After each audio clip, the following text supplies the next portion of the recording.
Hello there and welcome back to this video series on control systems. We have been looking at BIBO stability of control systems, bounded input, bounded output, stability of linear time invariant control systems, and we have seen route criterion is a useful tool for checking stability as well as for finding the range of values of a parameter for stability. We'll continue on with this and look into root locus method in this video. After watching this video, you'll perhaps be able to specify what is root locus and draw root locus for simple quadratic characteristic equations. To begin the discussion, consider a unity negative feedback system, closed loop system shown in the graph here. This is the forward path transfer function. Feedback gain is assumed to be 1. For this equation, we can write the characteristic equation as 1 plus gh of s is equal to 0. G is k over s into s plus 2, h is 1.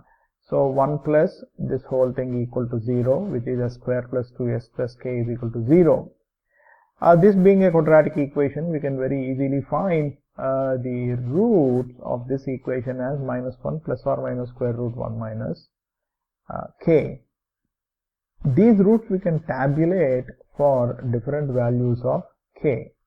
That we'll do here. Okay, k value root 1, root 2.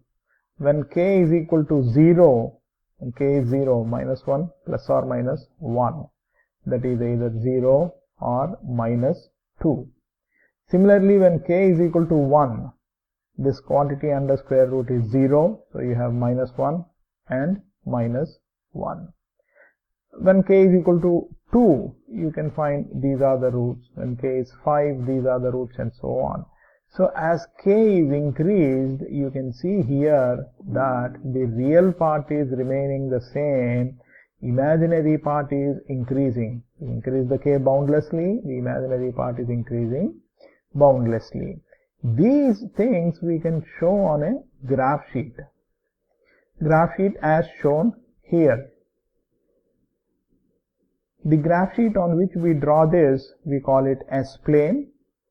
To begin with, we have shown the poles of the open loop transfer function, one at 0, one at minus 2, and then start increasing the value of k slowly between 0 and 1. When k is 0, you can see that one root forms here, another forms here. Then when you gradually increase the value of k, this root is beginning to move to the left, you can see that. And this root is moving to the right. You can see that gradually the roots forming as you gradually increase the value of k. At one particular value of k, the roots collide. We say that one branch of root locus begins here, another branch begins here. They both collide and the roots go on up to infinity. The point where this happens, we call it breakaway point. K is equal to 1 here. You can see when k is 1, both the roots are equal. And as you increase the value of k further, the roots go to infinity along these two lines. Go to infinity here, go to infinity down. These lines are called asymptotes, and we'll see how to compute the asymptotes very soon. As we said, the graph on which we drew this, we call it S-plane. The name of the graph sheet we gave is S-plane. On this S-plane, you indicated the value of k at each important point on the plot. K is 0 here, 1 here, and k gradually increases, the roots also grow. Such a plot is what we call root locus.